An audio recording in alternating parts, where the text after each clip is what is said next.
Ok, bonsoir cher ami, donc bienvenue. Ce soir, donc, on va faire une introduction au cycle de formation ISO 19011. C'est les techniques d'audit, donc animé par Monsieur Abdelzer. Donc on va voir un peu une introduction autour de la norme. On va voir bien sûr quelques éléments autour de cette formation-là. Donc, je vous souhaite une belle séance. Donc, je passe la parole à Monsieur Abdelzer pour démarrer cette séance. Merci. Très bien. Vous voyez mon écran? Oui, très bien, Monsieur Abdelzer. Très Oui, on bien. Donc, va. bienvenue dans cette séance d'introduction. Donc, comme d'habitude, c'est une journée porte ouverte pour l'introduction aux techniques d'audit interne selon la norme ISO 19011. Bien sûr, on va voir sur la norme ISO 19011 donc le management d'audit au sens global, donc pas seulement l'audit interne, mais ça va concerner d'autres types d'audits qu'on va voir ensemble donc aujourd'hui et bien sûr d'une manière approfondie lors du cycle de formation certifiant. D'accord? Donc, ce cycle de formation sera animé par moi-même, donc le Guider Abdelrazak. Donc, pour les gens qui me connaissent déjà à travers les E9001, donc, je pense qu'on s'est déjà présenté, on se connaît bien. Pour les gens qui nous rejoignent et qui viennent sur d'autres formations, ISO 22000, 14001, 45001 et autres, donc là, je me présente, je m'appelle Guider Abdelrazak, je suis formateur et consultant indépendant agréé par ICI Canada et Carré Group. Et je suis en même temps responsable qualité, sécurité, environnement et responsable aussi système de management de sécurité d'information et aussi responsable qualité projet pour les grands projets pour mon entreprise.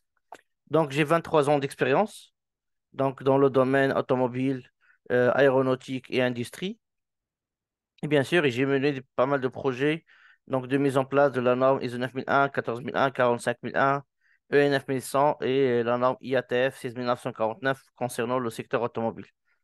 Bien sûr, j'anime des formations dans l'audit interne, management des risques, les outils de résolution de problèmes, le lean manufacturing, gestion de production, management visuel, et bien sûr, et toute autre formation en relation avec l'excellence industrielle, l'amélioration des performances. Voilà. Donc, Donc, sur cette formation-là, on va présenter, bien sûr, on va faire une petite introduction, les termes, définitions et les principes de l'audit. Donc, on va voir d'une manière résumée la partie programmation des audits, les compétences, les rôles dans un système de management des audits. Bien sûr, nous, on va l'appeler système de management d'audit parce que c'est tout un processus, c'est tout un système de gestion et de management spécifique. Et bien sûr, on va voir dans le chapitre 6 comment mener et réaliser les audits, d'accord? Comment produire des constats d'audit, comment formuler et construire des rapports d'audit, et bien sûr, qu'est-ce qu'il faut faire pour gérer les audits dans une organisation. L'objectif, c'est de préparer, de permettre aux consultants de préparer de façon robuste et structurée leur programme d'audit. Donc, après, vous allez voir, chacun dans un système de management d'audit, il peut avoir un rôle et comment cette personne-là peut jouer son rôle d'une manière efficace et robuste. Donc, permet aussi aux auditeurs d'être confortables en audit, en termes de conduite, en termes de comportement, d'accord? Et bien sûr, donc l'exercice et la simulation et l'entraînement aux questions-réponses. Donc, il permet aussi à faire distinguer les éléments essentiels lors des interviews et collecte des informations documentées lors d'un audit. Parce que pas mal de fois, les difficultés qu'on peut trouver dans un audit, c'est qu'on peut discuter, on peut échanger, on peut observer, mais au moment qu'on veut noter, c'est difficile de noter les points importants. À un moment donné, on va dire, ah, je suis en train de noter n'importe quoi, mais je suis en train de noter rien. Donc ça, c'est parmi les difficultés et les erreurs qu'on peut avoir. Savoir définir et utiliser des grilles d'audit. Bien sûr, comment construire des grilles d'audit, bien sûr, pertinentes et évolutives et cohérentes avec le contexte et avec le sujet et l'objectif. Comprendre le but principal du plan d'action et comment le challenger avec les audités. Bien sûr, si vous êtes responsable du programme ou vous êtes responsable qualité, etc., comment mener un suivi de plan d'action résultat audit. Et bien sûr, savoir quels sont les comportements à adopter lors d'un audit. Un comportement, c'est attitude, c'est une réaction, C'est une façon de se positionner par rapport à des situations qu'on peut rencontrer lors d'un audit. Donc aujourd'hui, on s'intéresse à la 19011, à la version 19011, version 2018. On doit comprendre pourquoi cette norme aussi elle évolue. Comme on a compris dans les journées portes ouvertes ou dans la formation, les normes elles évoluent dans le temps. Et bien sûr, lorsqu'il évolue, ces normes-là, lorsqu'il évolue, c'est-à-dire qu'il y a une raison ou plusieurs raisons de son évolution, et c'est que cette norme-là, elle est plus à jour, elle est plus actualisée, elle est plus adaptée, appropriée au contexte et à la situation du marché ou du besoin. Donc, dans ce cas-là, la norme, elle évolue. La même chose pour la norme ISO 19011, il a évolué dans le temps depuis 2002, et vous allez comprendre que l'ISO 19011, il est toujours lié aux normes certifiables. Parce que lorsqu'on va auditer, on va auditer un système de management selon une exigence. Et bien sûr, si cette exigence-là, elle évolue, donc automatiquement, la norme d'audit, elle évolue en conséquence pour s'aligner avec les nouvelles exigences de la norme. Par exemple, dans l'année 2000, on a connu l'ISO 9000 et l'ISO 9001 version 2000. Et là, on a compris que l'évolution en année 2000, c'est l'approche processus, c'est l'approche management. D'accord? Donc, le système et les organismes mondiaux, ils ont compris que on ne doit pas rester dans la documentation, on ne doit pas rester dans l'assurance qualité qui demande à écrire ce qu'on fait et à faire ce qu'on a écrit. Maintenant, il faut passer à un système de management, au PDCA, à l'approche processus.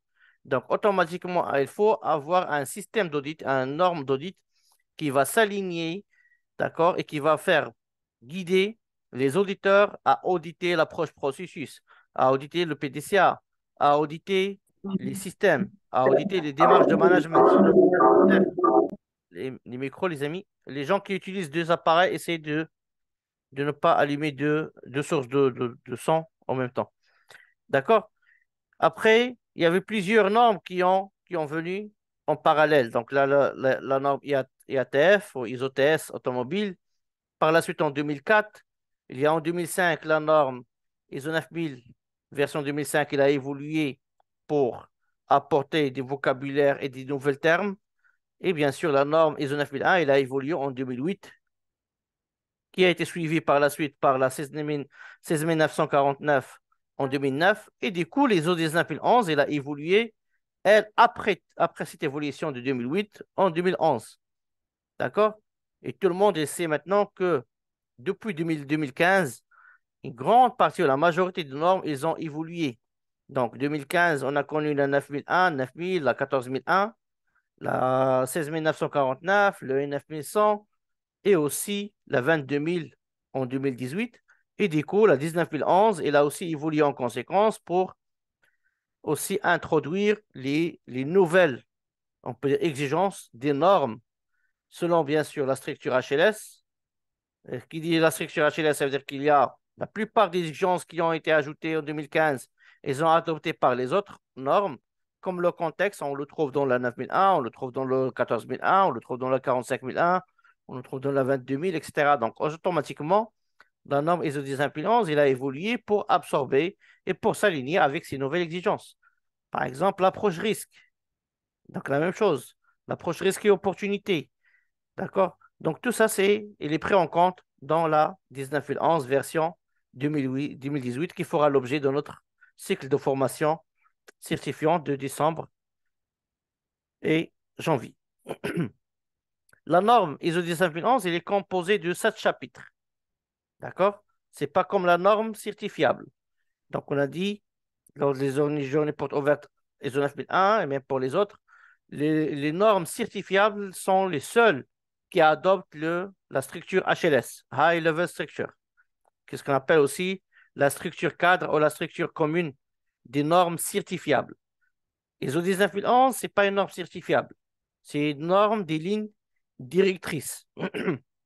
Donc, sa structure du chapitre n'est pas alignée avec les autres normes comme les ISO 9001, 45001, 14001, etc.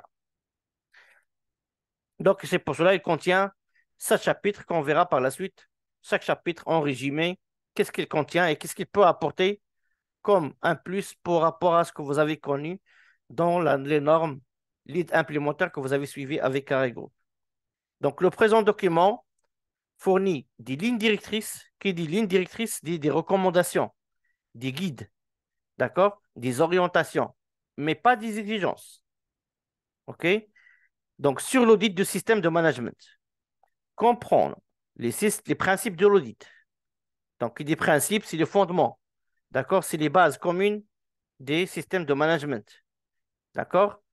Le management d'un programme d'audit. Donc, qui dit le management d'un programme d'audit dit la gestion d'une programmation efficace des audits et la réalisation des audits du système de management de la qualité. Bien sûr, ce qui dit la norme aussi, c'est il n'y a pas que le programme, il n'y a pas que les principes, il n'y a pas que la réalisation, mais il y a aussi des lignes directrices sur l'évaluation de la compétence des personnes impliquées dans le processus d'audit. Et vous allez voir, ici, on n'a pas spécifié que l'auditeur. Il y a d'autres personnes qui sont impliquées dans le processus d'audit, et entre autres, pas que l'auditeur, mais il y a aussi, par exemple, le responsable du management du programme d'audit, qui doit avoir aussi des compétences pour mener à bien sa programmation. Donc, ces activités concernent le responsable du management du programme d'audit, les auditeurs et les équipes d'audit. D'accord? Donc, il est applicable à tout organisme qui doit planifier et réaliser des audits internes ou externes du système de management ou manager un programme d'audit. Et ça, c'est une exigence normative qu'on a vue et que vous avez vue dans le chapitre 9.2 des normes certifiables. Donc, le présent document, donc la norme ISO 19011, en principe, s'applique à d'autres types d'audits, à condition toutefois d'accorder une attention toute particulière aux compétences spécifiques requises. Là, je cite le croisement, ce qu'on appelle les techniques d'audit ISO, et bien sûr les techniques, d'autres techniques d'audit selon d'autres normes, comptabilité, finance, fiscale, etc. Donc, toutes elles font des audits, mais bien sûr, on peut utiliser et se croisent dans les mêmes principes, les mêmes méthodologies, les mêmes lignes directrices, mais il faut faire attention à des compétences spécifiques des domaines d'application ou des activités à auditer. C'est bon, les amis, c'est clair?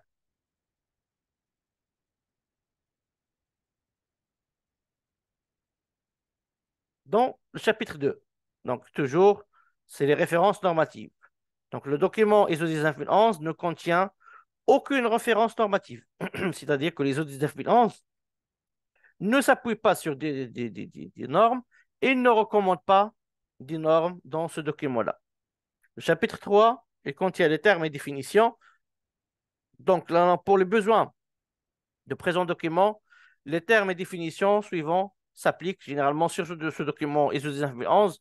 Vous avez trouvé les définitions et les termes qu'on va utiliser dans les séances de formation. D'accord? Entre autres, les audits, responsable d'audit, responsable programme, contexte, ressources, compétences, et ainsi de suite. Donc, tout ça, on va le voir ensemble dans la formation approfondie.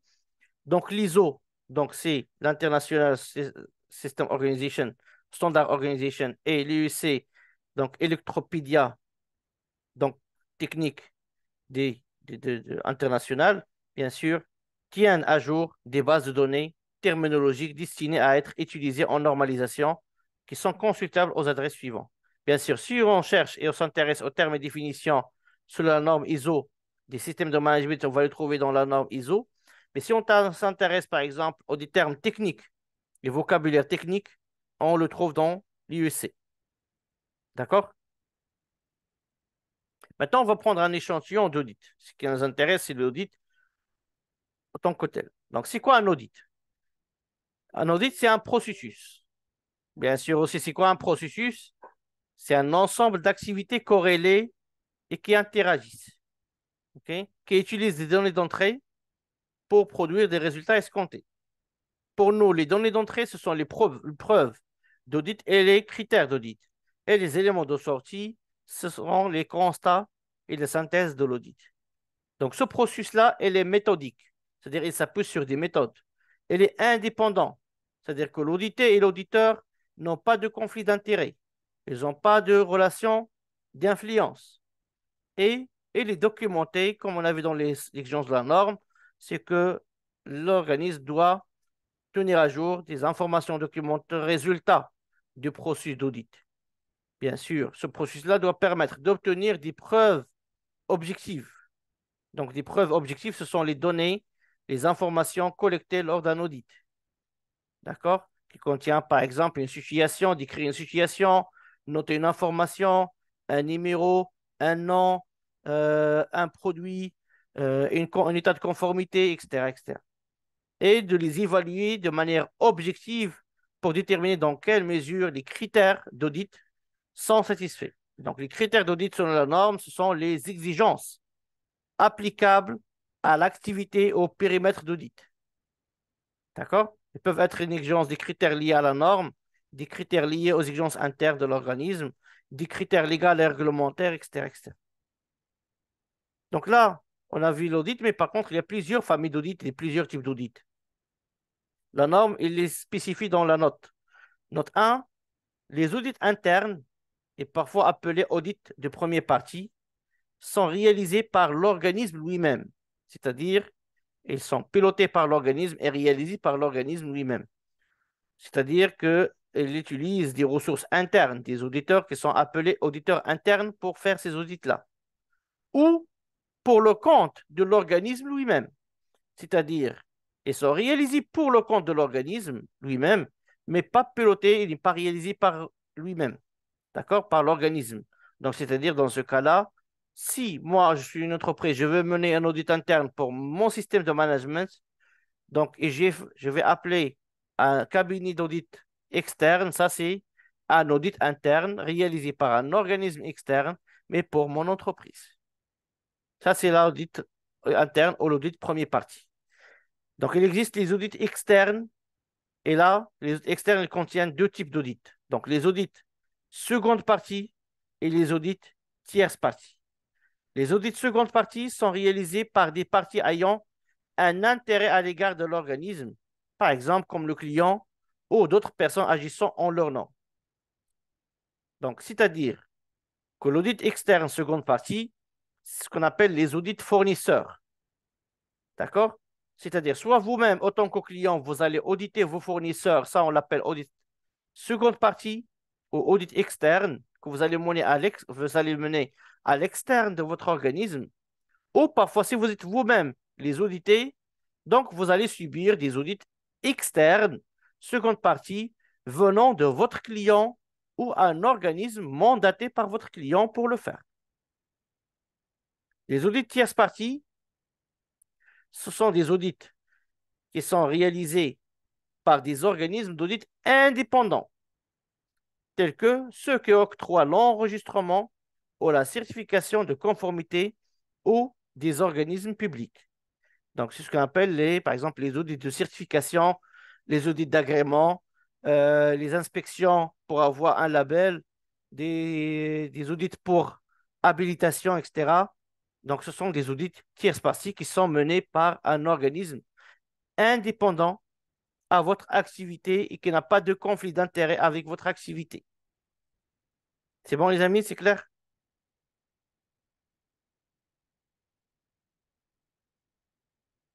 Donc, le schéma suivant, il résume un petit peu ce que Oui, c'est clair, c'est très clair. Merci. voilà, ce qu'on vient de dire. Voilà. Par exemple, dans le schéma-là, vous avez l'organisme à qui vous. Par exemple, lorsqu'on dit organisme, nous, on se situe autant que fournisseur. Et parfois, on peut être un client vis-à-vis de nos fournisseurs à nous. D'accord? Donc, lorsqu'on parle d'audit interne, ça veut dire soit il doit être fait à l'intérieur de l'organisme, c'est-à-dire on appelle audit première partie, donc il est réalisé à l'intérieur de l'organisme, ou parfois, il est réalisé par un prestataire d'audit sur la base d'un ordre d'audit. C'est-à-dire que l'organisme lui-même, c'est lui qui envoie ordre d'audit, ou par exemple une demande de prestation, et que cette prestation-là, d'audit, il sera réalisé par un prestataire d'audit. C'est là, on parle d'audit première partie. Donc là, on a deux cas de figure. D'accord? Soit l'audit interne, il est réalisé par des auditeurs internes, soit l'audit externe, il est réalisé par un prestataire d'audit externe. D'accord? Donc l'audit seconde partie, donc soit il est réalisé par le client, d'accord, sur la base de demandes de preuves de conformité. Par exemple, le client il cherche des preuves de conformité de son fournisseur, donc il va exercer un audit seconde partie pour l'évaluer. Ou parfois, le client, il va demander à un organisme de faire l'audit seconde partie pour son fournisseur. Et bien sûr, l'audit tierce partie, soit par exemple dans un cadre d'accréditation évaluateur de conformité. Bien sûr, ici, on va faire des demandes d'audit de certification parce qu'un organisme évaluateur de conformité ne pourra pas venir sans vous informer et sans que la démarche soit volontaire de votre part. Ou parfois, vous pouvez subir des audits et des inspections de la part du pouvoir public, des organismes évaluateurs aussi de conformité, mais du pouvoir public qui peuvent venir sans avoir une demande de votre part. D'accord? Par exemple, un audit de conformité réglementaire. Ça, c'est un audit tierce partie. Par exemple, un audit inopiné de respect de la loi, etc. Audit fiscal, etc., etc. Ce sont des audits tierce partie. C'est bon? Maintenant, les principes de l'audit. Comme vous le savez, les principes, ce sont des bases. D'accord? Ce sont des règles communes qui vont cadrer donc un système de management pour assurer son efficacité et asseoir une base commune de discussion et de compromis entre les différents acteurs dans un système de management. Donc, l'audit est caractérisé par le respect d'un certain nombre de principes. C'est comme la norme ISO 9001, comme la 14001, comme la 22000, etc. Il y a des principes qui régissent le système de management de la qualité. C'est indiscutable. Généralement, c'est le fondement de la norme. Par exemple, lorsqu'on traite une exigence, parfois les gens ils disent, mais la direction ne veut pas, les directions ne valident pas. Et là, généralement, cette discussion-là, on, on la supprime parce qu'on dit un système de management de la qualité et ça peut sur le principe implication-direction. Donc, on a déjà dépassé ce niveau de discussion. Maintenant, passons aux choses concrètes du travail. Évitons et supprimons tous les problèmes liés aux principes, aux bases. Construisons le cadre et après, on va agir à l'intérieur de ce cadre-là. Mais si on ne respecte pas les principes, donc automatiquement, on ne va pas respecter les exigences, on ne va pas appliquer les lignes directrices. Oui, Annick, allez-y.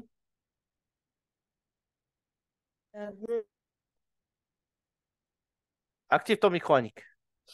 Bonsoir, monsieur. Bonsoir. Désolé pour le retard, je vous prends au cours, mais j'ai une préoccupation Oui, concernant allez-y. l'audit interne. Vous avez dit c'est un audit que l'organisme lui-même il peut réaliser. Moi, Oui. j'ai un souci au boulot, Mhm, c'est-à-dire nous sommes en train de mettre en place notre SMQ et on se fait accompagner par un consultant. mhm. Et le consultant estime que, je ne sais pas si c'est moi qui ne comprends pas, mais puisque c'est nous, notre service qualité, qui mettons en place le SMQ, nous n'avons pas le droit, nous, agents ou bien membres du service qualité, nous n'avons pas le droit d'auditer le SMQ que nous sommes en train de mettre en place. Oui, oui, Moi, c'est vrai. je C'est leur ai dit vrai. non, Mhm.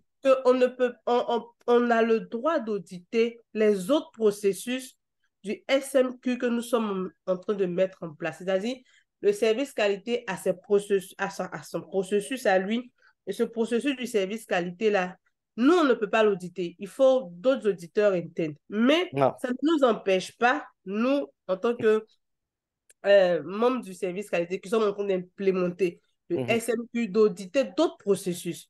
D'accord. Je te Donc, réponds. je veux qu'on Oui, oui. clarifie ce point-là OK. parce qu'ils disent que ils vont former d'autres personnes qui seront des auditeurs internes qui Très bien. viendront.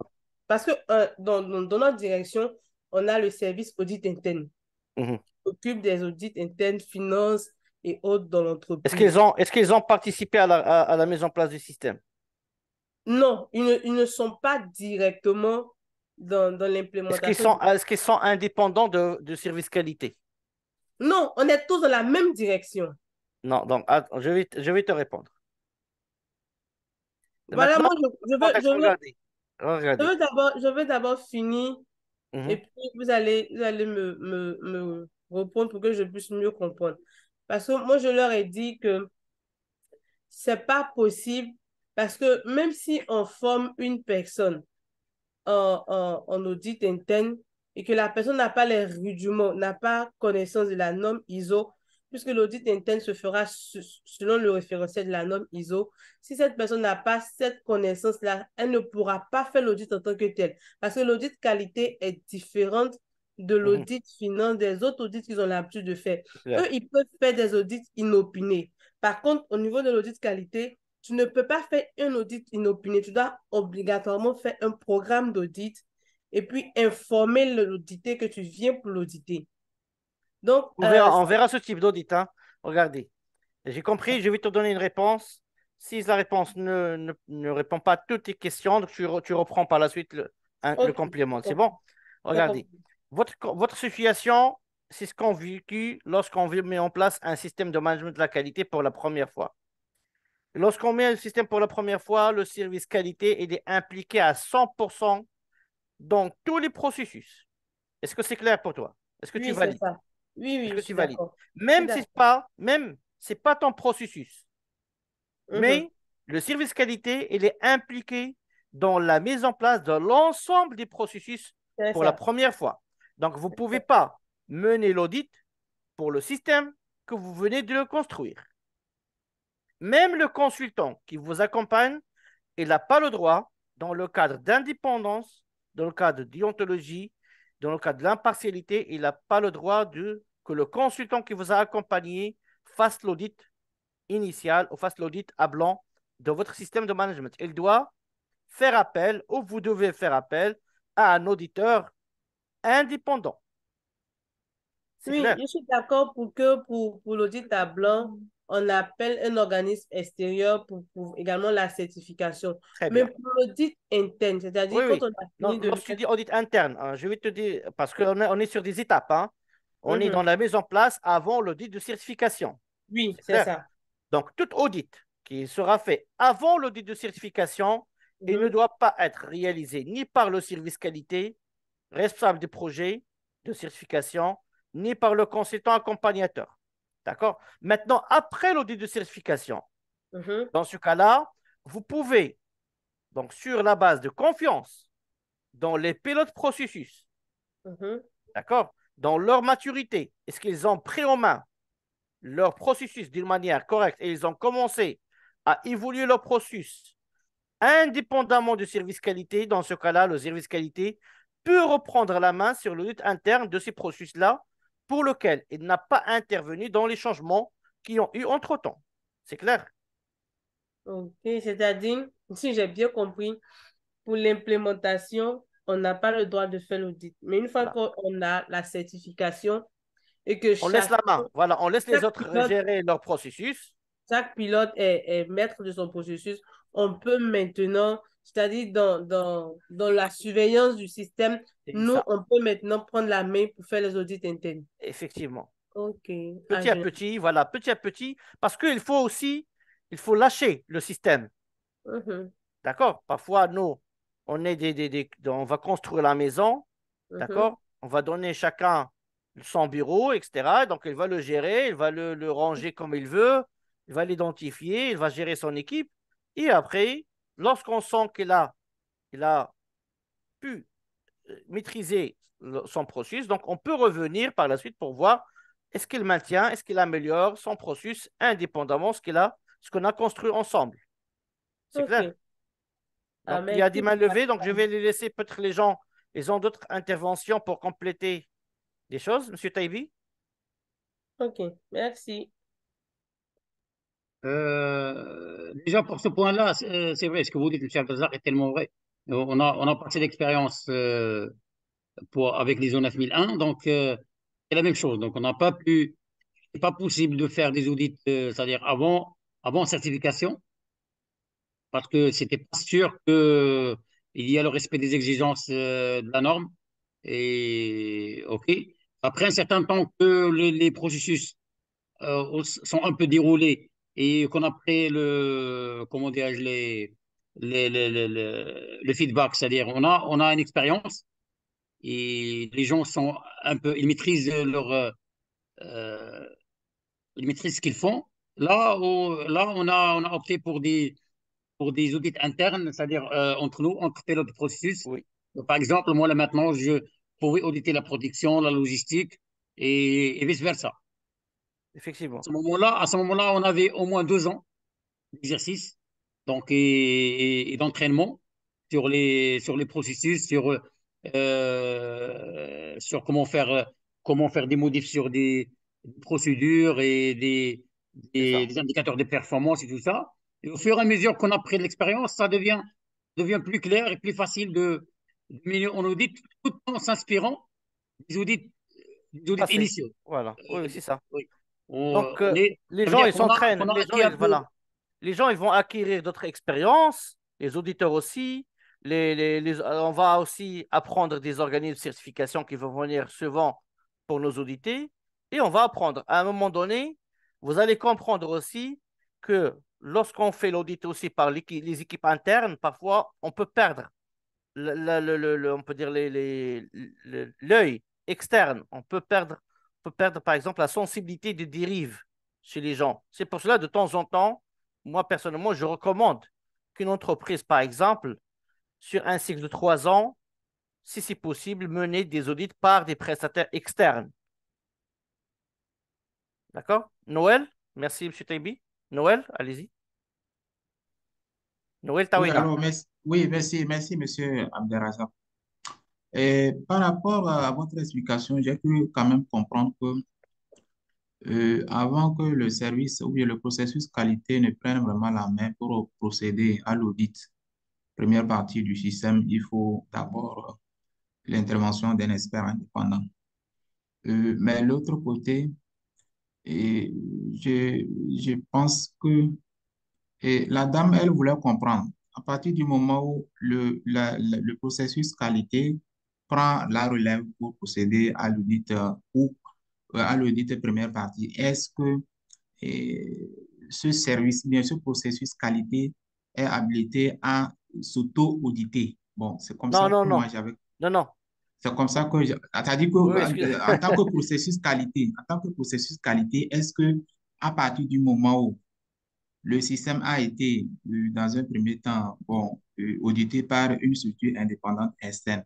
À partir D'accord. de ce moment, est-ce que eux-mêmes, ils peuvent s'auto-évaluer? Bon, c'est comme ça que j'avais compris. Je ne sais pas Non, si non, je me... non, non, il a bien cadré au départ qu'il a dit, il comprend, il respecte le principe que le service qualité ne peut pas auditer ses propres processus. Et ça, c'est une règle qui est valable et qui reste toujours valable. Et par contre, on va voir dans la partie normes qu'on peut trouver des situations où on ne pourra pas être tout à fait et totalement indépendant de nos processus. Et dans ce cas-là, la norme va demander que l'organisme ou les auditeurs doivent s'efforcer à, à adopter un comportement indépendant, impartial et objectif lorsqu'ils auditent ces activités-là. Mais il est toujours non recommandé, déconseillé qu'un auditeur audite ses propres activités ou ses propres responsabilités. C'est bon, Noël? C'est bien clair. Très bien. On a Adomo. Adomo Eric.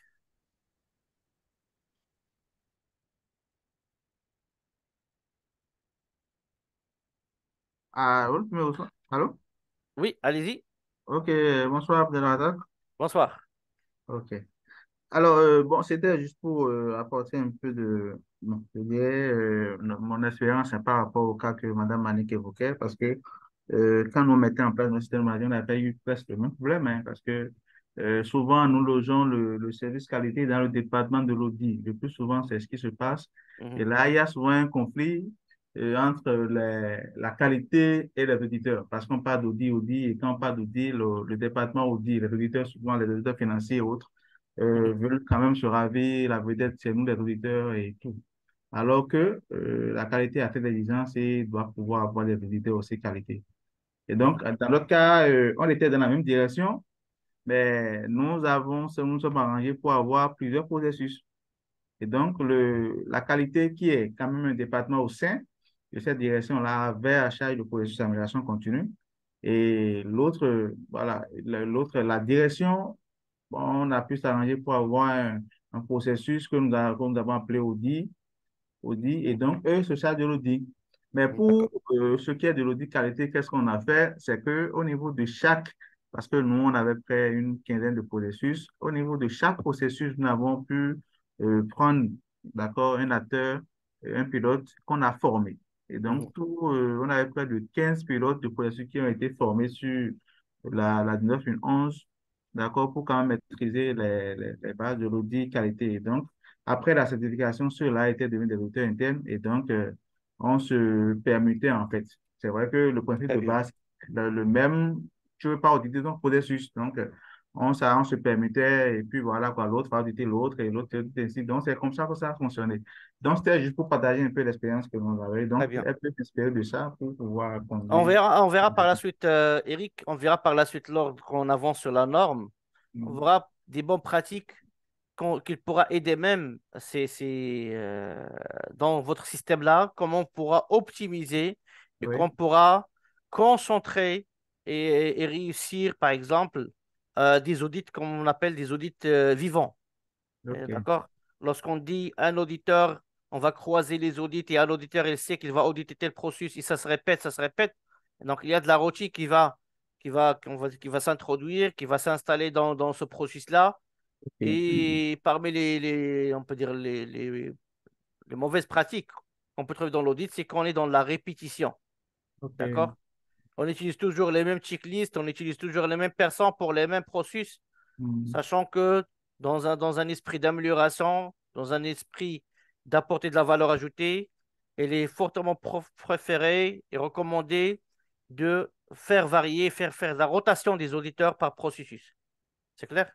Oui, oui, bon, c'est vrai que vous avez le problème qu'on avait aussi, c'est les compétences. Vous avez évoqué au début, là, il y a le problème de compétences. Je dis, peut-être que vous avez un auditeur qui, de base, est financier, Oui. te dit qu'il soit vraiment bien sûr le processus des finances.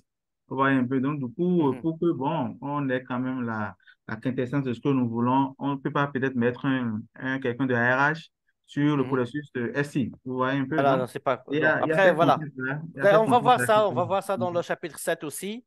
Donc, OK. comme vous savez, donc déjà, comme je dis toujours, les normes ISO, elles sont vraiment une vraie capitalisation de l'expérience. C'est-à-dire toutes les difficultés que vous pouvez rencontrer, que vous avez aujourd'hui, les contraintes, tout ça, on va trouver toujours des solutions dans la norme ISO. C'est clair. Parce qu'il y a des gens qui ont travaillé depuis 2002, d'accord, sur la capitalisation de l'expérience. Et là, on peut noter, on est presque 20 ans d'années d'expérience. Donc, c'est pas quelque chose de négligeable. OK? Donc, c'est-à-dire que ces gens-là qui ont fait l'audit, des millions et des millions d'auditeurs dans le monde, ils ont remonté leurs difficultés, ils ont remonté des écarts, ils ont remonté des faiblesses.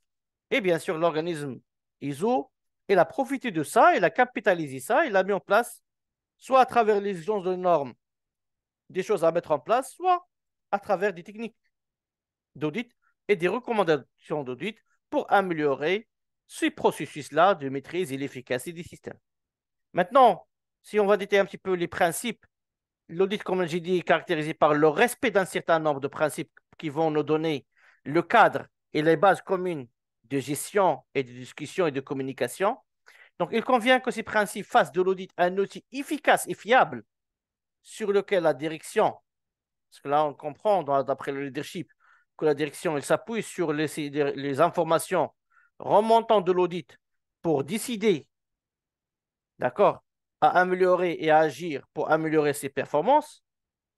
Le respect de ces principes, elle est indispensable pour que les conclusions d'audit soient pertinentes et suffisantes et pour que des auditeurs travaillant indépendamment les uns des autres parviennent à des conclusions similaires dans des circonstances similaires. Là, si je mets le même auditeur pour auditer le même processus tout le temps, je n'aurai pas la certitude que les résultats sont les mêmes, d'accord, par des auditeurs différents. C'est clair? Ça rejoint donc la remarque que j'ai faite à Eric. Mais ça, on va le voir en détail parce que c'est juste une introduction au niveau de la norme. Donc, le chapitre 4, il va préciser les les 7 principes de l'audit. Donc, le premier principe, c'est la déontologie. Donc, c'est le fondement du professionnalisme. C'est l'éthique, le sens de responsabilité. D'accord? Par exemple, un auditeur doit être capable, il doit sentir capable de mener le tel ou tel ou tel audit. D'accord? Il doit aussi mener l'audit en toute objectivité. D'accord? Un audit, ce n'est pas un règlement de compte. Un audit, ce n'est pas un outil pour licencier les gens. D'accord? Un audit, c'est un outil d'amélioration. D'accord? Ce qu'on dit, évaluer pour évoluer. Dans un audit, on cherche plus la conformité des preuves de conformité que des non-conformités ou des preuves de non-conformité ou de non-respect. Deuxième principe, c'est la restitution impartiale. Donc, c'est l'obligation de rendre compte de manière sincère et précise. D'accord? Les résultats de l'audit. La conscience professionnelle, c'est l'attitude diligente et avisée au cours de l'audit. Bien sûr, si la situation n'est pas satisfaisante, bien sûr, moi, en tant qu'auditeur, je ne vais pas montrer que je suis content. Bien sûr, je vais adopter aussi une conscience professionnelle et je dois dire qu'il y a des personnes, un client, ce qu'on appelle le client d'audit, il m'a fait confiance pour mener ce audit-là. Je dois être à la hauteur de ses attentes. D'accord? Et je dois mener l'audit tout en respectant les attentes et les objectifs de le client d'audit. Confidentialité, bien sûr, tout auditeur doit respecter les clauses de confidentialité, il doit respecter et assurer la sécurité des informations. Lorsqu'on dit la sécurité des informations, et les informations qui sont partagées durant l'audit, et qu'un auditeur, c'est une source, il doit être une source de confiance et de confidentialité des informations qu'il a récupérées pendant l'audit. L'erreur qu'on trouve ici, c'est que, par exemple, lors des audits, et ça, moi, je le vécu aussi chaque jour, et même vous, des auditeurs qui viennent vous voir, ils disent, ah, vous voyez, la dernière fois, j'ai audité telle ou telle entreprise, ah, j'ai trouvé qu'ils n'ont pas de procédure non conforme. Ah, vraiment, c'est grave. Là, il va commencer à vous raconter les histoires, les anecdotes qu'il a rencontrées lors des audits. Et ça, il ne doit pas se faire. Même, et ça, c'est très, très critique et très, très sensible lorsqu'on va mener des audits internes. Et bien sûr, entre amis, entre collègues. Donc là, on va se voir dans la buvette, par exemple, dans la zone fumeur. On dit, hier, j'ai audité telle personne. Tu sais ce que j'ai trouvé chez lui? Il y a un rapport qu'il a falsifié. Il a quelque chose, il a fait, etc., etc. Tu sais, par exemple, j'ai audité le RH et j'ai vu le contrat de tel ou tel commercial. Tu sais combien il prend dans le salaire? Tu sais la voiture qu'il a? C'est l'entreprise qui l'a donnée. Je l'ai vu ça dans le contrat. Vous voyez, ça, c'est des clauses, des choses qu'il ne faut pas partager, il ne faut pas les divulguer hors cadre de l'audit. L'indépendance, ça, c'est un des principes importants dans l'audit. C'est le fondement de l'impartialité de l'audit et de l'objectivité des conclusions d'audit. Bien sûr, si je suis dépendant de l'activité d'audit, je suis dépendant des responsables de l'activité, je suis dans une situation que je pourrais être influencé par des personnes plus fortes, par des postes et des fonctions plus fortes que moi dans l'audit, là, je ne dois pas faire ce audit-là et je dois le réclamer au responsable du programme d'audit. Attention, tel ou tel audit, je ne serai pas totalement indépendant parce que je serai influencé par ma relation avec mon chef hiérarchique. Parce que tout écart que je vais constater, j'aurai des problèmes avec mon chef si je vais les noter.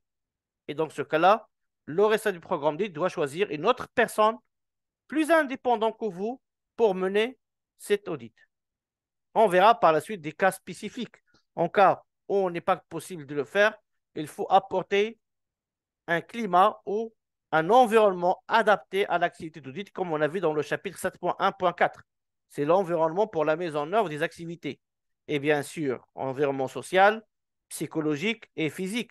Et bien sûr, on va donner toutes les garanties à la personne auditeur. On dit, on n'a que toi, mais on te garantit que ton audit, tu peux le faire en toute indépendance et tu crains rien. Nous, on cherche l'amélioration. Si tu vas noter quelque chose, ce n'est pas un reproche à ton chef. Ton chef, il est d'accord avec ça, d'accord, et il s'engage à respecter le principe d'indépendance. Il te laisse tranquille et de ne pas influencer tes résultats. C'est clair? Et dans ce cas-là, je peux, en tant qu'auditeur, exercer l'audit sur la base de ces garanties-là. Approche fondée sur les preuves. Ça reproche, on peut dire, c'est cohérent avec ce qu'on avait dans les principes de l'ISO 9001, par exemple, c'est que c'est une méthode rationnelle pour parvenir à des conclusions ou d'audits fiables. C'est-à-dire que absence d'exigence, il n'y a pas de non-conformité. Absence de preuve, pas de non-conformité. D'accord? Et du coup, donc, je dois je dois fonder mes preuves ou mes constats sur des preuves factuelles, fiables, reproductibles lors du processus d'audit. Et bien sûr, l'approche par le risque, c'est un des évolutions de la norme version 2018, c'est qu'il va aussi dans une programmation d'audit, on doit adopter une approche proactive, anticipative des risques qui peuvent empêcher l'audit à être exercé ou aux risques qui peuvent atteindre aux objectifs de l'audit. C'est bon, les amis? C'est clair?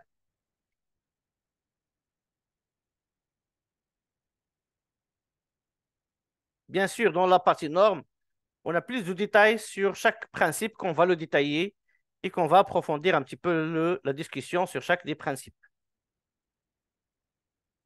Maintenant, audit interne qu'on a dit au départ, c'est une exigence de la norme.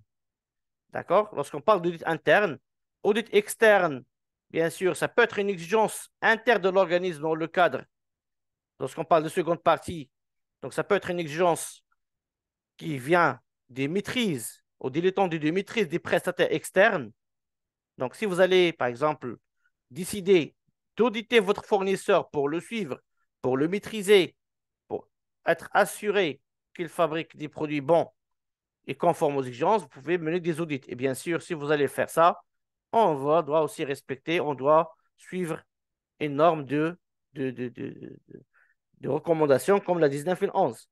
Ou parfois, donc, les audits tierces parties sont cadrés par autres normes d'accréditation, soit 17025 sur la métrologie laboratoire, 15181 sur les accréditations au laboratoire microbiologique ou médical, ou par le 17021, 17020 pour les organismes d'évaluation de conformité. D'accord?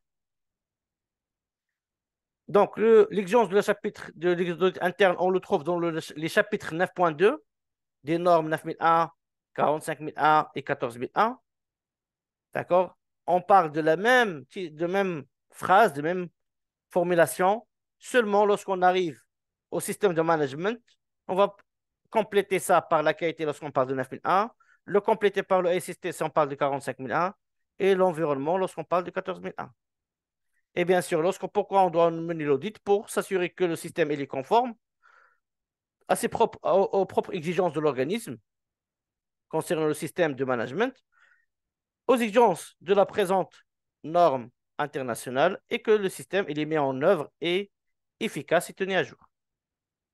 Bien sûr, le détail sur les programmes d'audit, ça, on va le voir dans le chapitre 5 de la norme qui parle de programme d'audit, d'accord, et comment le faire en respectant les principes. Et bien sûr, et en assurant à la fin de conserver les informations documentées comme preuve d'audit. Donc, dans la formation ISO 19011, la même chose. On va essayer de reproduire les documents selon les normes, selon les chapitres. On va faire des exercices, des jeux de rôle, des simulations, des cas, des études de cas.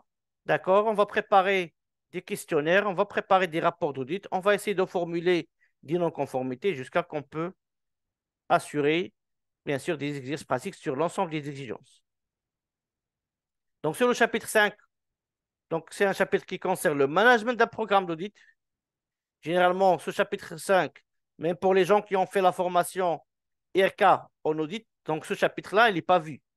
Pourquoi? Parce que RK, on forme des auditeurs.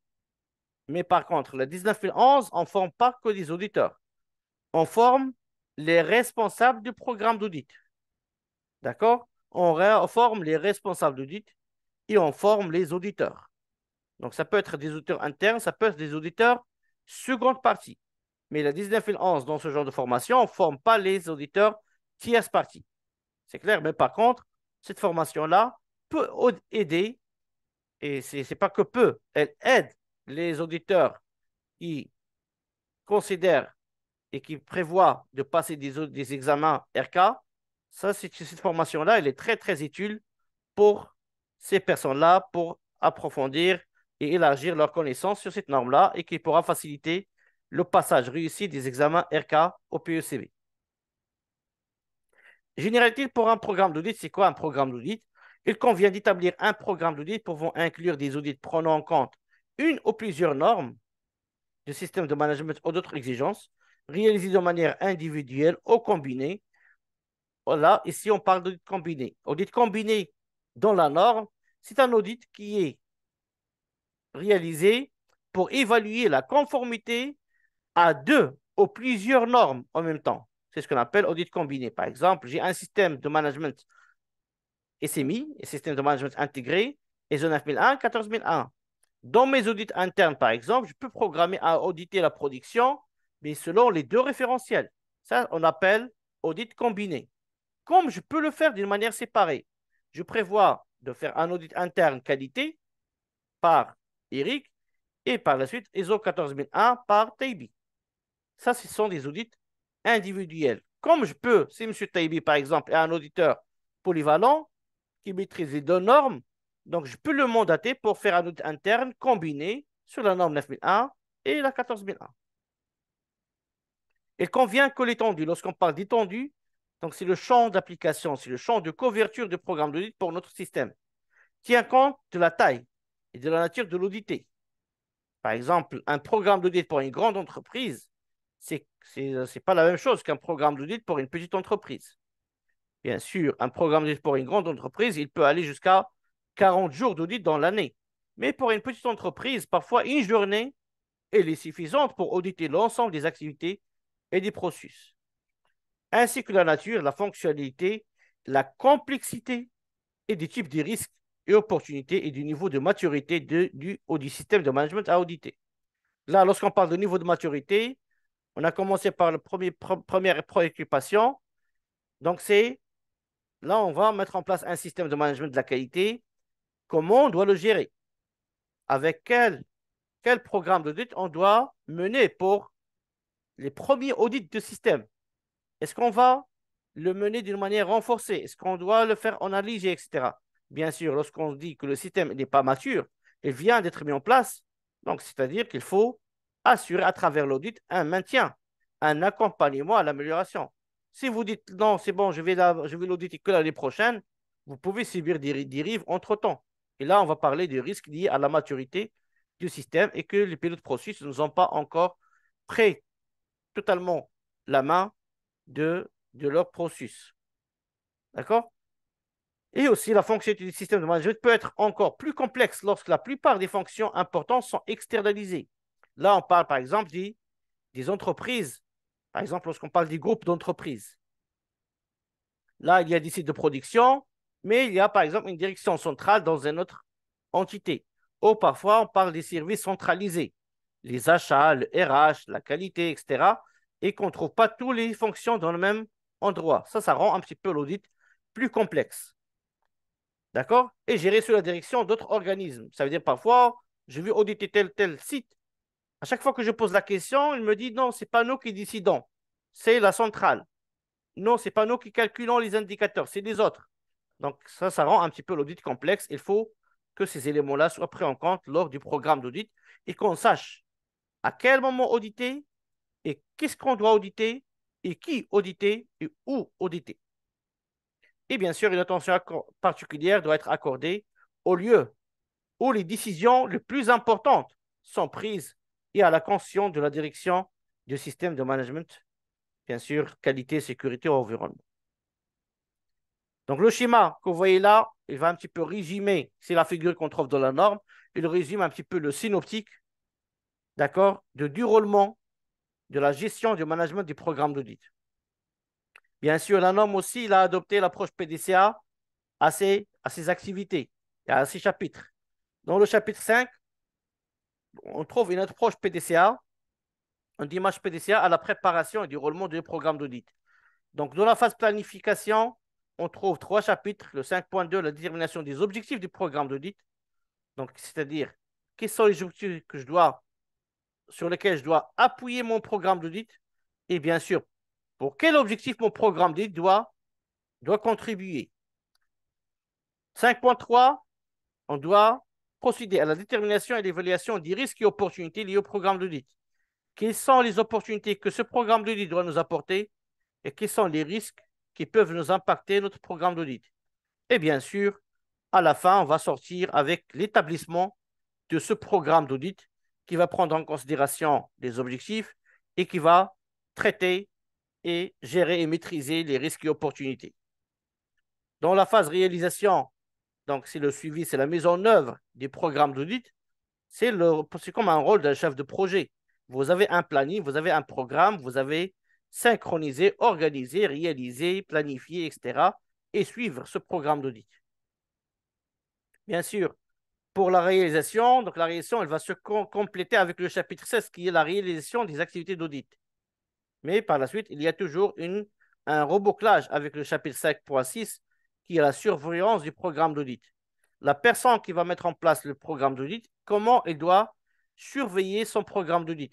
Par exemple, c'est comme un responsable RH qui est en train de surveiller son plan de formation. Est-ce qu'il le fait dans le temps? Est-ce que les auditeurs qui ont été prévus ils ont bien été, ils ont bien réalisé les audits ou ils ont rencontré des problèmes? Est-ce qu'il les a remplacés? Est-ce qu'il y a des contraintes? Est-ce qu'il y a des problèmes, etc., etc. Donc, tout ça, il va être noté et évalué dans la phase 5.6. Et bien sûr, on arrive à la phase 5.6, 5.7, qui est la revue et amélioration des programmes d'audit. Cette année-là, par exemple, j'ai fait un programme d'audit, j'ai rencontré pas mal de problèmes liés aux ressources, liés à la disponibilité des auditeurs. Par exemple, j'avais 2 auditeurs. Donc, les auditeurs, j'ai évalué, donc ils ont passé beaucoup de temps à faire les audits.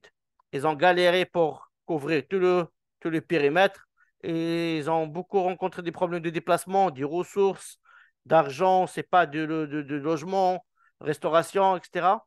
Tout ça, je vais le prendre en considération dans les prochaines programmations pour ne pas avoir des, des difficultés des programmes et je suis donc dans une démarche d'amélioration. Dans le chapitre 6, c'est là où il va se déclencher du chapitre 5.5, la mise en œuvre des programmes d'audit, et ça déclenche le chapitre 6 qui est la réalisation d'un audit. Donc, ce chapitre 6, elle contient les lignes directrices sur la préparation.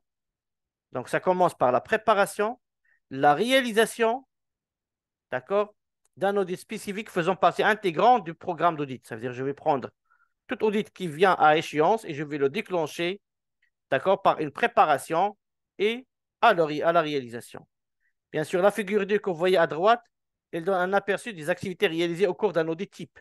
C'est-à-dire, c'est le processus générique d'un processus d'audit, de réalisation d'audit. Ça commence par la collecte d'informations. Généralement, ça commence par la revue des documentaires, la compréhension du contexte de l'organisme, de l'audité, etc., etc. Le recueil par échantillonnage approprié. Donc, c'est-à-dire, je vais prendre sur la base de ce dont je vais comprendre de quoi s'agit-il, qu'est-ce que je vais auditer, qui je vais auditer, quels seront les objectifs, quels seront les critères. Je vais essayer de choisir, pour mon plan d'audit, je vais choisir un échantillonnage approprié. Bien sûr, les preuves d'audit se passent lors de la réalisation de l'audit, par question-réponse, par l'observation, par des échantillonnages, etc. Je peux collecter des notes et des informations, des données. Par la suite, je prendrai ces preuves d'audit et je vais les évaluer par rapport aux critères d'audit. Quelles sont les exigences? Je vais dire, est-ce que telle personne formée sur tel poste, par rapport aux exigences du poste, est-ce que c'est adéquat? Est-ce que c'est cohérent? Est-ce que c'est conforme? Et bien sûr, à travers ça, je vais sortir avec des constatations d'audit. Je fais la revue des constatations d'audit et je vais sortir avec une conclusion de l'audit par rapport à l'objectif de l'audit. D'accord? Vous allez voir par la suite, il y a plusieurs typologies, plusieurs niveaux d'objectifs. On parle d'objectifs programme d'audit, on parle d'objectifs objectifs d'audit individuel et on verra pour chaque audit est-ce qu'on a pu assurer les constats et les conclusions par rapport à l'objectif de l'audit. La même chose comme comme le chapitre 5, en termes de schéma PDCA, aussi le chapitre 6, il est aussi organisé par PDCA. Le 6.2 et le 6.3, c'est les activités de préparation et de planification des audits individuels. Donc, le 6.2, c'est le déclenchement d'un audit.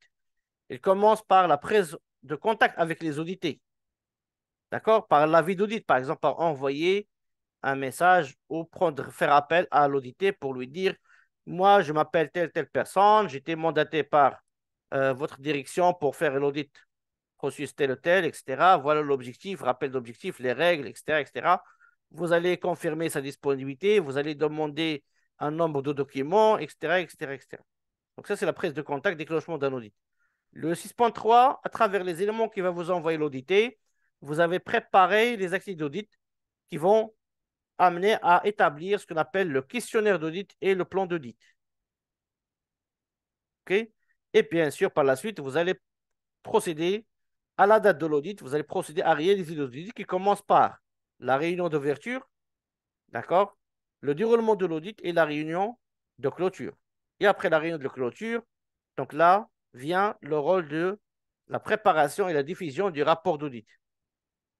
Donc, la diffusion et la préparation des rapports d'audit, ici, il peut se faire aussi en même temps, lors ou avant la clôture de l'audit.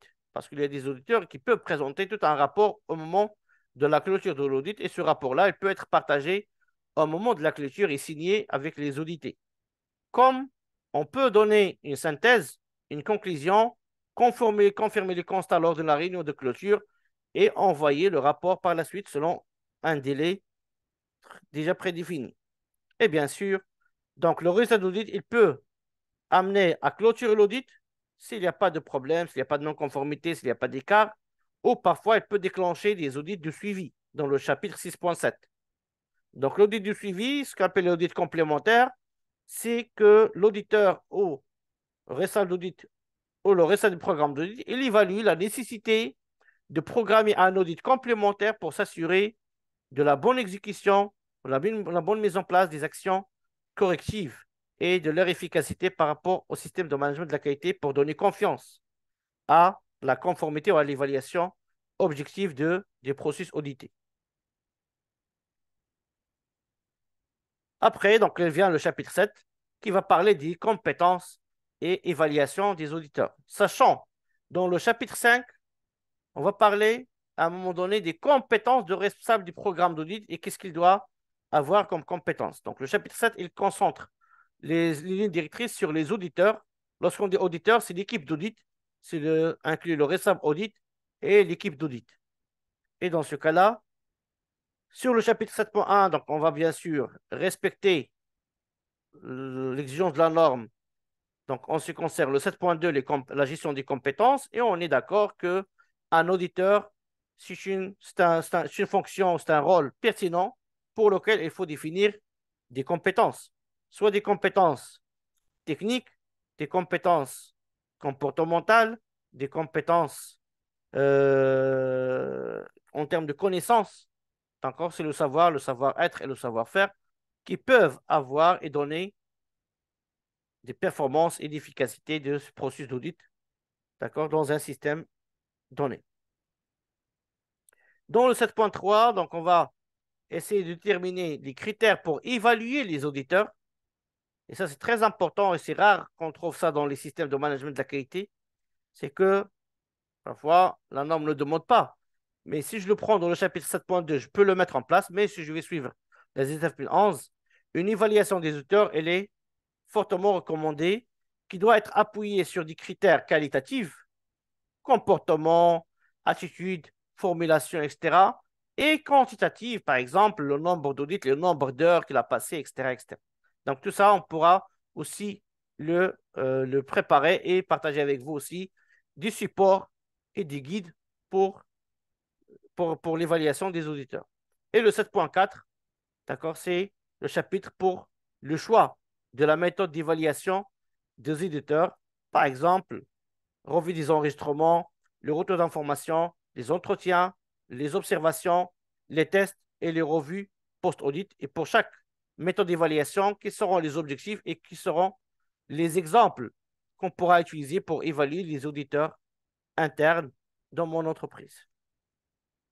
Voilà. Donc ça, c'est un résumé macro de ce qu'on va voir en détail, d'accord, dans le cycle de formation approfondi ISO 19011. Bienvenue. Donc, si vous avez des questions, N'hésitez pas.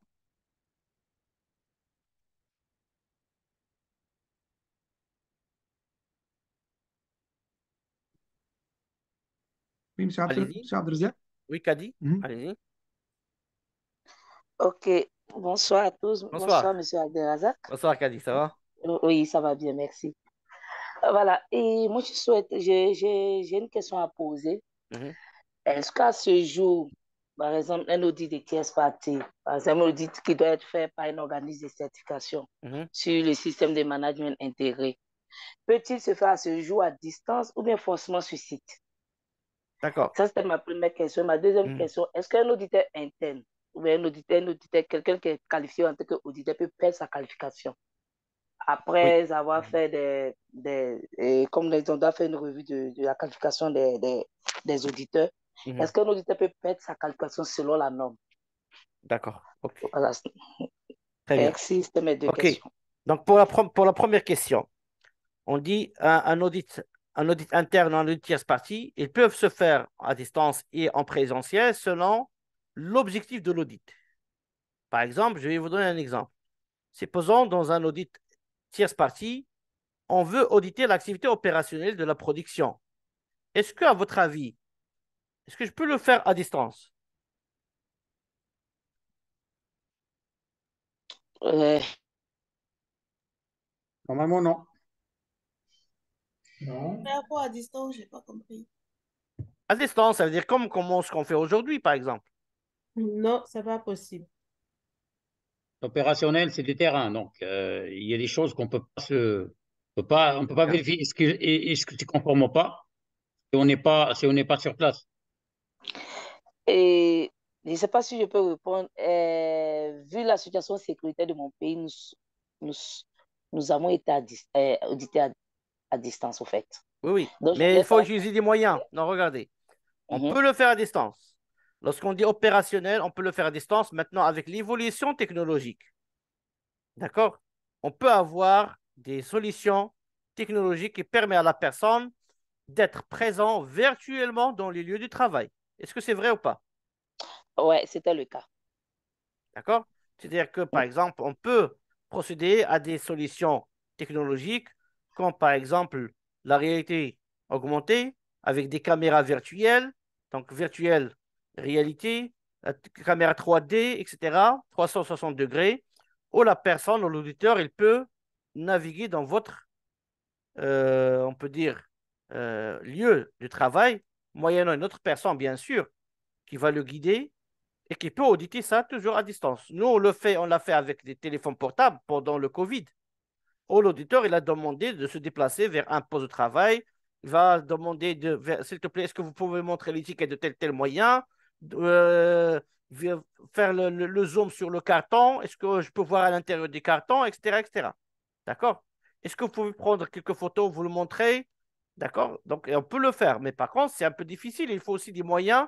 Il faut aussi analyser les risques derrière. Est-ce que l'audit à distance ne va pas empêcher, d'accord, d'atteindre le résultat de l'audit attendu? D'accord? Il y a toujours des limites. Il y avait des dérogations pendant la période de Covid. Il pourra avoir aussi des dérogations par contexte régional géographique. Par exemple, les pays où il y a par exemple des guerres, des coups d'État, des problèmes politiques, etc., où les organismes, par exemple, de certification, ils peuvent interdire leur personnel de se déplacer dans ces pays-là. Et du coup, vis-à-vis de leur engagement de certification avec des clients dans ces régions-là, ils peuvent accorder, bien sûr, sur la base des dérogations acceptées par des autorités compétentes, de mener des audits à distance pour tel ou tel processus. C'est clair? Soit d'une manière complète, soit d'une manière partielle aussi. Hein? OK? Deuxième question, c'est bon, Kadi?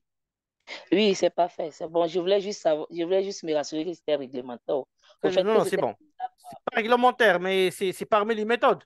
C'est parmi les ma méthodes que méthode. vous allez OK. trouver dans l'annexe de la norme. C'est parmi les méthodes. On peut trouver les méthodes qui sont ce qu'on parlait, les audits à distance et les audits présentiels. C'est clair? OK. je vais vous montrer ça sur la norme.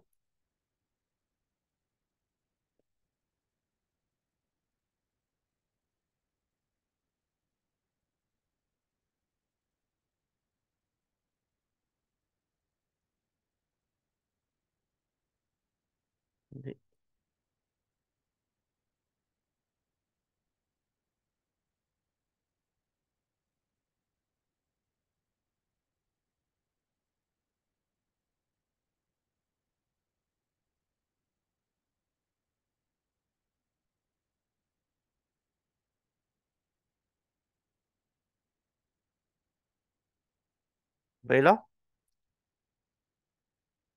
Oui, c'est Donc, si vous voyez sur, par exemple, l'annexe A, tableau A1, c'est bon? Vous pouvez, par exemple, trouver les deux types d'audits, hein. Donc, sur Ouais, site et à distance. ouais, Par c'est exemple, bien visible. voilà, si par exemple, on a besoin des interactions humaines, si sur site, conduite des entretiens, renseignement des listes types et des questionnaires, etc. Si à distance, bien sûr, au moyen de circuits de communication interactifs, conduite des entretiens avec Zoom, avec Teams, observation des tâches réalisées avec un guide à distance, renseignement des listes types avec des questionnaires. Par exemple, je peux t'envoyer un questionnaire et je peux te demander de répondre sur le questionnaire et de m'envoyer les preuves de l'ensemble de tes questions.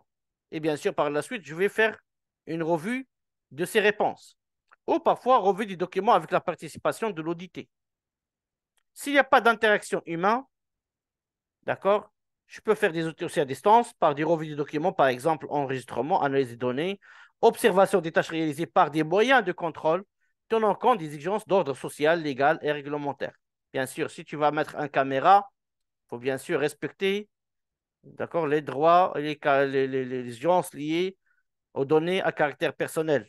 Vous devez informer les personnes que seront filmées et que, par exemple, les enregistrements vidéo, ils seront utilisés dans un cas d'évaluation de conformité et pas comme preuve de respect, etc., contre les gens qui seront filmés, que ces enregistrements-là ne seront pas diffusés ni communiqués, etc., et qui seront détruits juste après l'évaluation de conformité. OK? Monsieur Taibi, allez-y. Donc, ce truc-là d'audit à distance ou la présentielle, l'audit l'audit à distance, il pose le problème, par exemple, dans certains cas, on prend par exemple le paramètre environnement, environnement de travail. Moi, je parle Je environnement peux de le voir, travail. Ça va. je peux l'assurer à distance. Je peux le faire à distance. Parce que je n'ai pas besoin, regardez, pour vérifier, est-ce que, par exemple, tu parles de température, c'est ça? Non, je parle pas de ça. Je parle de l'environnement de travail. Donc, est-ce qu'il n'y a pas un climat toxique qui ont des résultats pertinents, qu'il Voilà, n'y a pas ça des dépend. contraintes qui peuvent entraver c'est-à-dire la réalisation des résultats escomptés. Oui, oui, ça dépend des types d'audits. Par exemple, si vous allez faire, par exemple, un audit social, d'accord? Un audit social, par exemple, on a besoin des interactions humaines, d'accord? Et bien sûr, si je vais le faire sur site, voilà ce que je dois faire. Si je n'ai pas la possibilité de le faire sur site et je dois le faire à distance, voilà ce que je peux utiliser pour le faire. C'est bon. Mais Après, après tu... à Non, distance, ça serait vraiment la conformité du papier, c'est-à-dire rien que la documentation. il Pas faut au-delà. rester, regardez, il faut rester professionnel, il faut rester pragmatique, il faut rester factuel. Moi, je ne vais pas appuyer sur mes yeux pour voir est-ce que l'autre personne, il n'a pas salué telle personne, est-ce qu'il a fait un grimace, est-ce qu'il a partagé une communication non verbale montrant une non-satisfaction, etc., une relation. Ça, un auditeur aussi doit abandonner les évaluations sur la base des sentiments ou les évaluations, ce qu'on appelle les évaluations émotionnelles. Il faut qu'il soit factuel. C'est-à-dire, l'épreuve, je sais que c'est Voilà. oui, parmi les Je peux principes, avoir le c'est sentiment, je peux avoir le sentiment, mais il ne faut pas que le sentiment me ramène vers la recherche de la non-conformité. C'est clair. Je peux sentir que le climat il est pollué, mais si qu'à travers ma suite logique de mon audit, je n'ai pas trouvé quelque chose qui montre ça, donc je ne pourrais pas le chercher et sortir de mon cadre d'audit. c'est-à-dire, toujours me limiter au périmètre et à la finalité. Voilà. Et après, je dois rappeler, ça on va le voir dans la réunion de clôture, je dois rappeler dans la réunion d'ouverture et la réunion de clôture que l'audit, il se fait sur la base d'échantillonnage. Si je trouve de non-conformité ou des opportunités Exactement. d'amélioration, ça ne veut pas dire que tout le système il est non conforme. Ou si je ne trouve Exactement. pas, et si je ne trouve pas de non-conformité, ça ne veut pas dire que le système il est parfait. C'est bon. Jamais un constat d'auditeur, une conclusion d'auditeur ne reflète la réalité des choses. Seuls les audités connaissent leur niveau de conformité. Oui ou non? Et Oui, c'est ça, toujours le cas, oui. ça, Oui, on Oui, ça doit c'est le vrai. rappeler. Ça, on doit le rappeler à tout le monde. Ça c'est vrai. On dit, par exemple, moi, pendant l'audit, je peux voir, par exemple, quelque chose, un cas de figure ou une situation, mais l'audité, avec moi, il voit des dizaines de situations anormales. Mais il ne le dit pas, mais il le voit. Ouais, ouais. D'accord? Parfois, elle demande à un opérateur de cacher quelque chose. Il va, par exemple, demander à telle personne, ah, non, mettre là le document ici. Il va ranger tel document ici, un appareil ici, etc. Donc, il est en train de se corriger. Mais moi, en tant qu'auditeur, tant que je n'ai pas posé de question, par exemple, sur quelque chose et que j'ai vu qu'il a corrigé, soit je reviens pour dire, qu'est-ce que tu as fait, s'il te plaît? Est-ce que tu peux me dire pourquoi tu as fait comme ça? Est-ce que tu n'es pas bon? Pourquoi tu l'as remis ici? C'est quoi la situation? Et ainsi de suite. Je peux pousser à faire, à poser la question sur la situation. Mais là, si la situation ne me dérange pas et qui ne rentre pas dans le cadre, donc je n'aurai pas à sortir de mon cadre. C'est ce qu'on va apprendre un petit peu on va faire des exercices sur les attitudes. D'accord? On va faire les exercices sur le comportement. On va faire les exercices sur la constatation d'audit. On va faire des exercices sur les compétences des auditeurs. On va faire des exercices sur le questionnaire. On va faire des exercices sur le plan. Il y a plein d'exercices qu'on va faire ensemble dans le cadre de la formation approfondie. Ne vous inquiétez pas. Donc, c'est la suite de ce qu'on a vu ensemble dans la 9.1. C'est la suite de ce que vous avez vu avec les autres formateurs sur les autres normes. On va essayer d'être global, de viser le plus pertinent et la valeur ajoutée par rapport à vos besoins et vos contraintes pendant le déroulement de la réalisation des audits. C'est clair? Je reviens à la deuxième question, c'est ça? De la perte de qualification. Mm. C'est Kadi. exact. Très bien. Ouais, c'est Maintenant, ça. la perte de qualification, oui, on peut perdre la qualification. Mais je peux perdre la qualification quand? Si je perds les compétences. Oui ou non? Oui, mais comment on la mesure, au fait? Oui, je peux. Par exemple, moi, je suis auditeur interne ISO 9001 version 2015. Maintenant, par exemple, la version 2015, elle est périmée. Il y a une version nouvelle 2022, 2023, 2024, 2025, je ne sais pas. Maintenant, si je n'ai pas suivi la formation 2025, est-ce que je resterai toujours auditeur ISO 9001 version, le système de management ISO 9001? Tant que je n'ai pas actualisé mes connaissances sur la nouvelle norme, je perds ma qualification d'être auditeur interne ISO 9001. Oui ou non? Ou parfois, pendant l'évaluation qu'on a vue là, d'accord? Donc, j'ai accompagné Kadi pendant un audit, le dernier audit, et j'ai vu que Kadi, il était très agressif. Et il a trop critiqué les gens. Elle rappelait toujours les gens sur les non-conformités qu'ils ont vues ensemble il y a un mois, il y a 3 mois, etc. D'accord? Il a, par exemple, soupçonné les gens pour des menteurs. Donc, il n'a pas respecté les principes. Dans ce cas-là, à votre avis, est-ce que je peux disqualifier Kadi d'être auditeur interne? Oui, après la sortie de la supervision, oui. Bien sûr. Faut sortir de Donc, la c'est un supervision. moyen d'évaluation. Moi, je vais définir des critères d'évaluation. Si les auditeurs que j'évalue ne répondent pas à les critères, donc je peux les disqualifier. Ça, c'est clair. C'est bon? Par exemple, un auditeur qualifié, il doit assurer, par exemple, comme critère, il doit assurer au minimum 12 audits par année. D'accord? Au minimum 20 heures d'audit par année. Donc, si un auditeur n'a pas terminé cette quota-là, il ne sera pas qualifié pour l'année prochaine. C'est clair? Oui. Par exemple, Voilà. je viens de modifier mon système. J'ai intégré, par exemple, un système digitalisé. j'ai un vieux auditeur qui travaille qu'avec des papiers. Donc, ça veut dire que cet auditeur-là, il est déjà dépassé par la technologie. J'ai essayé de le former. Comment utiliser TQM Performance, comment utiliser des logiciels ERP, etc. Mais la personne n'est pas motivée, il n'a pas réussi l'information. Donc, je peux le disqualifier d'être auditeur ou parfois, je peux maintenir sa qualification, mais en affectant un expert technique qui va l'accompagner sur toutes les audits ou tous les prochains audits. Cet expert technique, il va être accordé pour compléter le manque de compétences d'un auditeur. Généralement, je ne préfère pas disqualifier les auditeurs parce que généralement, le travail d'auditeur, c'est des fonctions volontaires, oui ou non? C'est des tâches volontaires. D'accord? Et une personne qui ne veut pas, parfois il y a des gens qui il peut refuser d'être auditeur et dire, s'il te plaît, moi je ne veux pas de problème avec mes collègues. Si c'est possible, je ne veux pas être un auditeur. Je veux être tranquille. J'avais des cas comme ça où les gens ils disent, non, non, je ne veux pas être auditeur. Et je ne peux pas imposer cette fonction-là ou ce rôle-là à des gens. Oui ou non? C'est clair.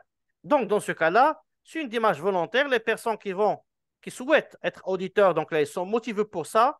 Et bien sûr, si une personne est motivée pour être auditeur, bien sûr, il va faire l'effort pour s'améliorer et pour respecter les procédures qu'on a mis en place pour le maîtriser.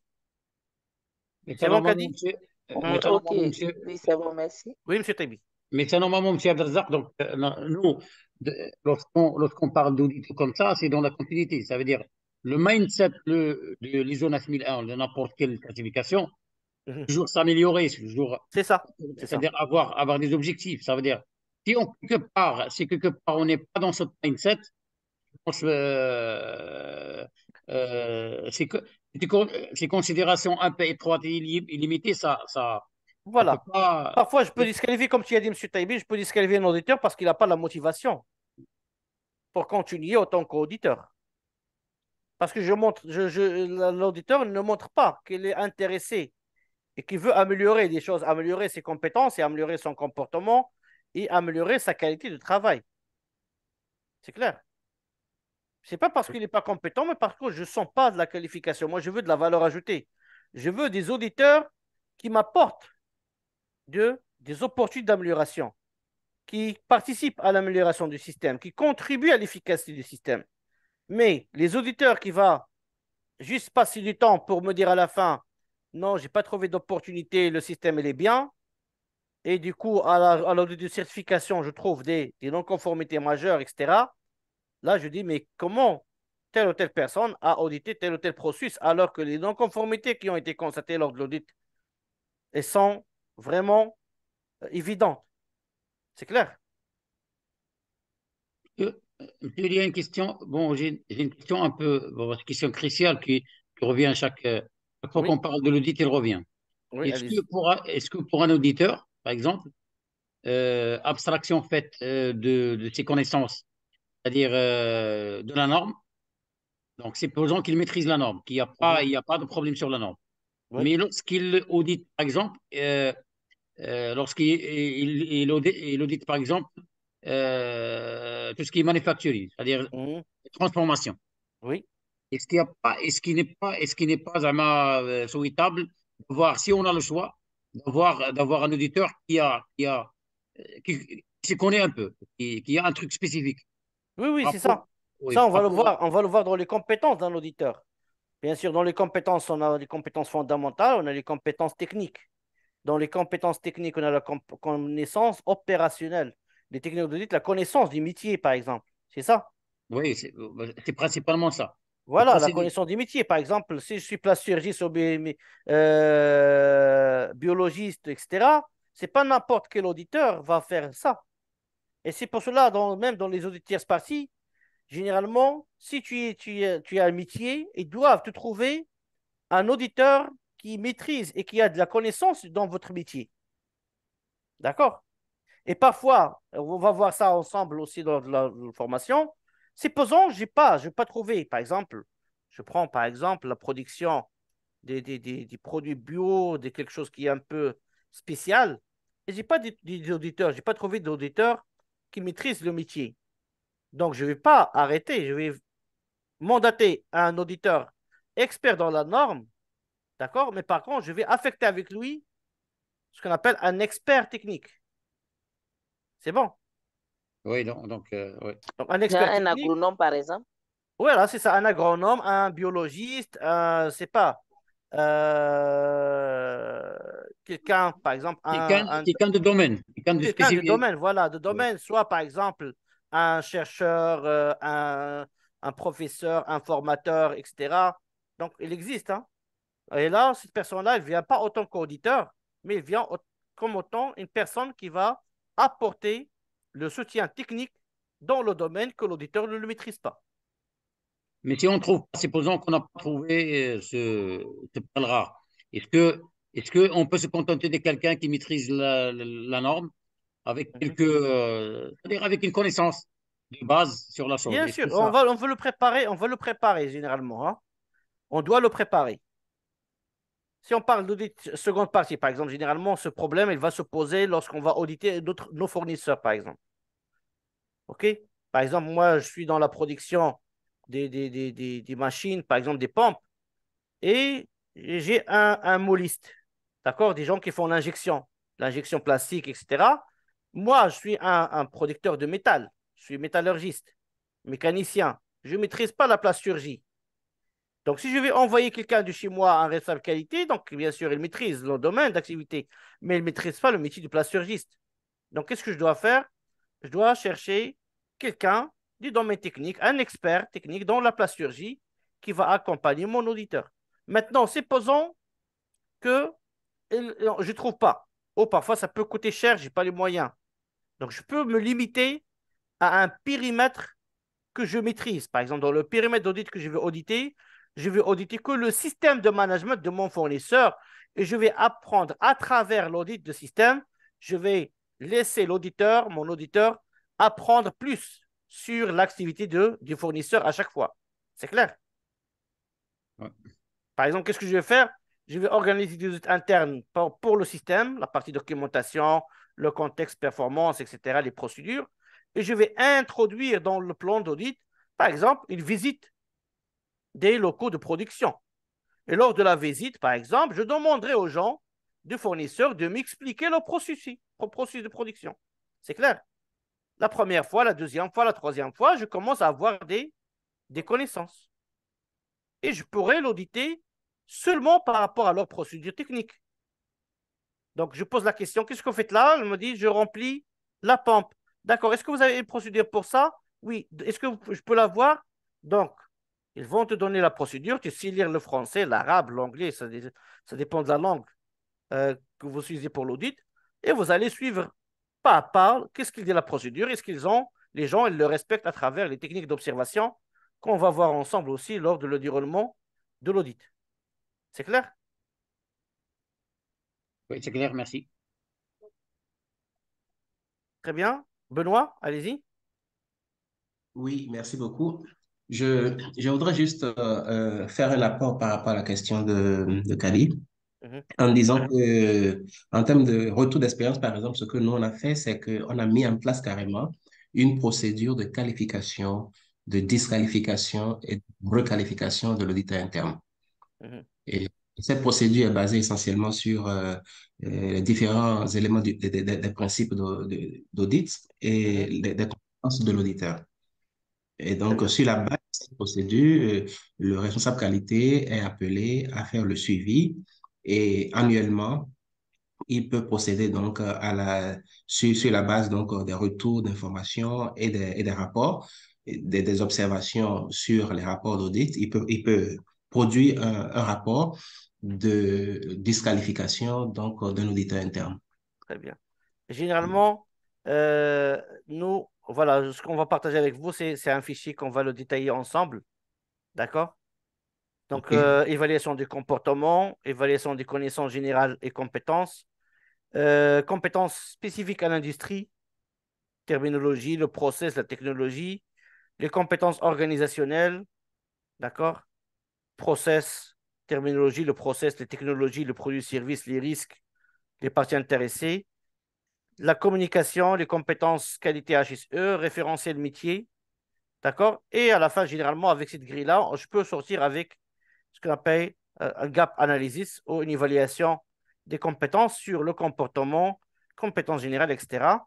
Et bien sûr, je peux, comme vous avez dit, un minimum. Et si je mets un minimum de 80% doit être marqué pour continuer l'audit pour l'année, si un score inférieur est obtenu, tous les déficits doivent être résolus et une évaluation supplémentaire doit être effectuée pour déterminer si le minimum de 80% est acquis.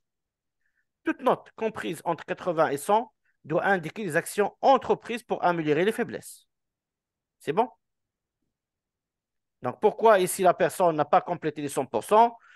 Quelle action on peut lancer pour que cette personne-là ait un comportement, par exemple, à 28? Par exemple, si je vais vers le comportement, je trouve qu'ici, en termes d'observation, la personne elle a besoin, par exemple, de formation sur les techniques d'observation. OK? Bien organisé, je trouve que la personne, par exemple, il a besoin d'une formation sur la gestion du temps ou parfois sur la gestion de changement. D'accord? Ou, par exemple, ouvert au perfectionnement, la personne, elle n'accepte pas. Elle n'accepte pas des critiques ou l'autocritique d'un audité, par exemple, lors d'un audit. Parfois, l'auditeur, il sort du cadre. Moi, en tant qu'audité, je dis non, monsieur, attention, ça c'est hors cadre, s'il vous plaît, restez dans le cadre. L'auditeur, il change de comportement, il devient agressif parce qu'il n'a pas accepté mon recadrement des choses. Donc, dans ce cas-là, je dois travailler avec cet auditeur-là sur les 3 points pour que je puisse atteindre les 28, qui est le point standard pour avoir un comportement parfait. C'est clair? Bien sûr, ici, vous avez des techniques d'observation. Bien sûr, les observations et toutes les actions possibles pour le comportement. Il y en a des formations, bien sûr, particulières. Pas que des formations, c'est la mise en situation, parce que pour améliorer le comportement, il faut exercer, il faut s'entraîner. C'est comme le pièce de théâtre, par exemple, le mettre dans une situation et demander à la personne d'approvisionner, d'agir et de réagir par rapport à une situation. Et à chaque fois, elle améliore son comportement et face à des situations, bien sûr, de faiblesse. C'est bon, les amis? C'est clair pour tout le monde? Donc, toutefois, donc, il s'agit juste d'une série d'introductions. Le détail, on l'aura dans la séance de formation approfondie. Donc, j'espère que c'est intéressant pour vous et ça pourra vous intéresser pour s'inscrire pour ce cycle-là.